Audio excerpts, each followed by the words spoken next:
Thank you for tuning in to the best parenting show on the internet, Post Daily Dose. It's the Post. It's the Post. It's the Post. The Post Daily Dose. It's the Post. It's the Post. It's the Post. The Post Daily Dose. It's the Post. It's the Post. Hey, good evening, Facebook. Welcome to another episode of Post Daily Dose with me, your trusted parenting advisor, faithful guide and servant on the healing journey. What's my name?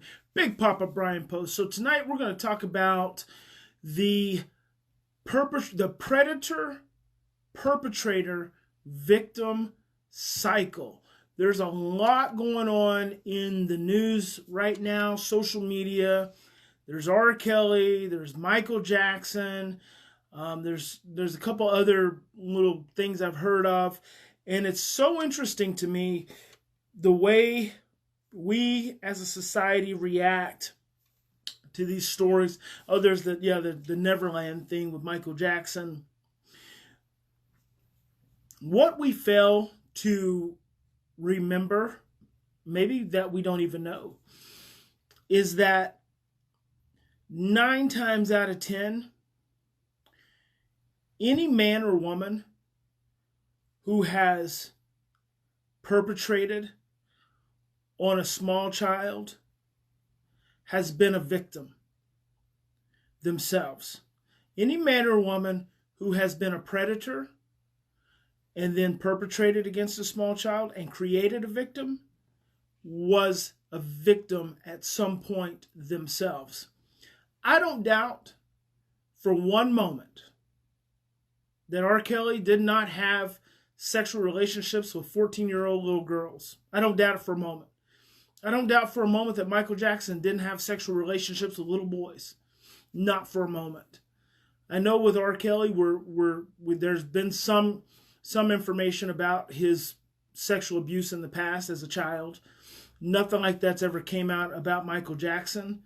But we all know that Michael Jackson was, at best, 10 years old, maybe an adolescent. He was stuck.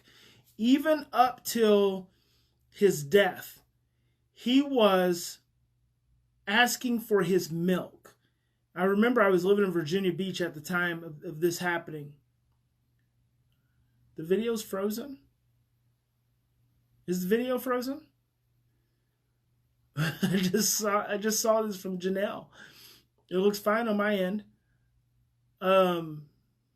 Hopefully it's not frozen. So if anyone else can chime in there and let me know if the video is frozen. I remember I was living in Virginia Beach when Michael Jackson died. Okay, great. All right, thanks, Jennifer. Thank you, Michelle. He had his doctor, Conrad Murray, and he was demanding his milk. And his milk was the drug, what's it called? Was it propanol? Propanol. It's a white milky substance to be administered through an IV. And I just thought that is the most interesting expression for an adult man to be asking for his milk. If that is not indicative of a regressed adult who is an infant, I don't know what is. And to think the drug that he was requesting was something that is a part of the opioid category, would essentially put him into an unconscious state, a subconscious state, unconscious really, which is what happens to babies all the time when they're breastfeeding. The oxytocin that gets created in the breastfeeding process usually puts most infants to sleep. And a lot of times mothers really relax because oxytocin floods their brain as well. And so I just found it really interesting. And so all of this trauma drama is flooding the media right now about these adults who are perpetrating against these children. And some people still want to protest and they still want to act like it's not happening. I don't doubt that it hasn't happened at all. There's not a part of me that believes that these experiences and these events have not happened. But here's where I feel challenged. And I would really encourage you all to give consideration to this. These adult predators were once victims of a predator. These adult predators were perpetrated on as children, and then they become predators and perpetrate on children and create more victims. When do we start having a conversation? Not that R. Kelly doesn't need to be locked away, because he does. It's like I've quoted many times the book Guilty by Reason of Insanity by Dorothy Ottenau Lewis, where she studied society's worst serial killers and psychopaths and was known to be the last person to hug Ted Bundy, because she actually developed a relationship with him at whatever level you can with someone who's on death row. And she found that all of these individuals had serious trauma in their histories. So, and I used to show a clip in my lectures with a guy who's on death row, and I can't remember his name, but he tells the story how he murdered all these women, like 27, Tommy Lee something or another. He murdered all these women, and he said he always remembers every time that he would identify one of these women, he would feel some kind of shame, and it was connected to when he was 11, 12 years old, and he was being sexually molested by his neighbor. He doesn't have any reason to make that up. He's on death row. You know, and it reminds me of the lady that Charlize Theron played, Eileen something or another, in the movie Monster. She killed a lot of men, murdered a lot of men, and I remember watching that movie, and one of the few men that she did not murder was actually nice to her. He didn't threaten her. So she had been raped since the time she was, I think, 12 years old, had been being raped by men, and then when she got older, she became a predator herself and started seeking out men and would get them off in the woods, and she'd murder them. Most of these men were creepy, right? So most of these men created threats in her life. But the one man in the movie, there was just one that she didn't murder, and it's because he was nice to her. So he didn't actually create a threat. Now, not to say that that's on a completely different category or end of the continuum. I'm not going to say different category, because it's not a different category. It's on the same continuum of being a predator and being a perpetrator and then creating victims. So it's on the same continuum. It all falls on the same side of the coin, right? It's just more extremes. It's like I say about our most common parenting practices that we use: spanking and timeout and consequences and behavior modification, medication and diagnosis and restraint. Well, those are all on the same continuum as the death penalty. But the death penalty is out there at -100, and these real common practices that we use are -1 to 10. So we don't ever even really realize that our practice and our approach of these methods are on the same continuum as the death penalty. Well, R. Kelly and Michael Jackson are on the same continuum as these murderers, right? And so these murderers that Dorothy Ottenau Lewis studied all had serious trauma in their lives. And so here's the thing, in our society, inside of the matrix, we get so focused on the predator and the predator's behavior and what he did to the victims. Like we're like all over television right now is these different little vignettes or whatever, clips. These clips of R. Kelly standing up and pounding his chest and crying and talking about how he's fighting for his life. That's what we're focused on. That's all we're focused on. When has one news reporter said to him, "Mr. Kelly, we understand these things may or may not have happened. There was a time in your life when you were in the same category as some of these children that you're being accused of victimizing. What was that like?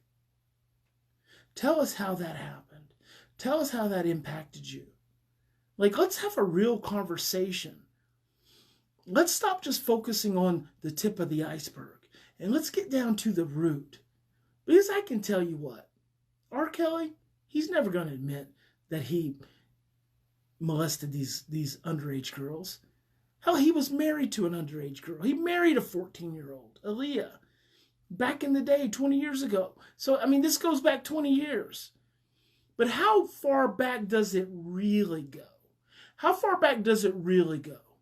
At what point did this trauma really begin? And not only that, the predator in his life. What was the experience of the predator in his life? And at what point we have all these individuals, some very famous, and it's like the Me Too movement, and all of these dudes who have sexually abused these women. It's like the focus is all on the how demeaning these guys are and how violent they are and these acts they perpetrated upon these helpless women. But who's talking about how did the seeds of this behavior even come to blossom in your heart and your soul to drive you to want to treat another human being this way? We're not having a trauma conversation. And we need to be having a trauma conversation. We need to be having an origin conversation. We need to be talking about, where does this start? How is this perpetuated? The Catholic Church thing. I mean, this has been going on for years. Every now and then it just pops back up. Some priest has abused some. This goes back decades. Decades. And then what happens? The predators, the perpetrators, they just lie about it. What else are they supposed to do? We don't give them any other option. We don't give them any other option. You've heard me talk about how to deal with lying. You ignore the lie, you don't ignore the child. We're dealing with children who have grown up. We're dealing with children in adult bodies. And I'm not saying don't lock them away. Hell, you don't want R. Kelly out in the world pissing on little girls. That's not cool. You don't want Michael Jackson, even though parents let their children go stay with this weird man, this weird adult, wants my 8-year-old child to have a sleepover. No, creepo. What the hell? But where did those parents come from? What was their experience? What did they live? What was their reality? Maybe they grew up with parents who did drugs and alcohol and let strange men come around and do whatever they wanted to them. We're not having a root conversation underneath the surface. Where does this all come from? How can we go back and address the roots? That's what I'm interested in knowing. How can we help these adults who have been victims? How can we help them get really conscious about what they experienced? Get really conscious and actually find a place in their own hearts to forgive themselves. Forgive themselves and then ask for forgiveness. And then find some healing. And yeah, you may stay in prison the rest of your life. But that message that you have to share could transform a lot of lives. It can do more than just lock up creepy men. The Bill Cosbys and the Harvey Weinsteins. Who cares? Lock them away in prison. And then what? What has that really done? Yes, it's given a lot of women a voice. A lot of women who held that shame and held that abuse, and the rapes and the molestations, held that inside. It's given them a voice. But has it really gotten to the roots? Has it really gotten to the roots? And has it really gotten... There's a lady, she's a senator right now. It just keeps coming out. She's a senator. She was raped, and when she was in the Air Force, she was raped by one of her superior officers, and she's held it all this time. Well, where does this holding in this trauma, where's the roots of that coming from? What kind of society do we live in where women don't have a voice? Where does that come from? That isn't just birth in someone. That isn't just birth. What kind of homes are we raising our daughters in where bad things happen to them and they can't communicate and tell people who love them or who are supposed to love them, who they're supposed to trust and feel like they're loved by, that they can't tell them something bad's happened? I can't imagine a world where one of my children would not come and tell me something bad that had happened to them at any age. The only fear they would have would be my potential violence towards the perpetrator. And I think that's everyone's initial reaction. But the truth is, after the episode is over, it's over. The only thing we can try to do at that point is try to understand why this happened, try to understand how it happened, and try to understand how we can heal and we can grow from it. And yeah, lock the dude away. But what have we learned? So if we continue on, we'll have learned nothing from R. Kelly. We'll have learned nothing from Michael Jackson. We'll have learned nothing from the senator who was raped by her superior officer. Nothing that's going to help us move forward as a society, a society of people who want to try to be loving and understanding and nurturing towards one another. And when do we stop all this pain? When do we stop this perpetuation of cycles? At some point, we have to step up and we have to not only take responsibility, but we have to be proactive in creating a world where that kind of pain and that kind of fear and that kind of stress and that kind of trauma doesn't continue to get passed on through the generations. That's all I'm saying.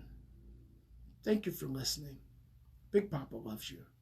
In any given situation, we always have two choices. We can continue to react from our same imprints, our same past conditioning of stress and fear and trauma and emotional suppression. Or we can stop, we can take some deep breaths, we can realize that we are children of God and our voices matter. And it doesn't matter what adults may have tried to suppress your voice matters. Have your voice, honor yourself, honor your pain, get free from that bondage that may still be holding on to you from the past. And that's when you choose love. I'll be praying for each and every one of you. I do every single night. I pray that when you lay your heads down that you have a night of restoration, a night of true healing for yourself and for your children in your home. And that when you wake up tomorrow, because tomorrow, if we are blessed enough to wake up tomorrow, that tomorrow you are able to be re-energized, restored, refreshed, reinvigorated, and ready to make it an amazing day. Because this day, this moment is the only thing that's present, and it's the only thing that exists. The past doesn't exist. The future doesn't exist. Right now is all that exists. So God bless you. We'll see you tomorrow.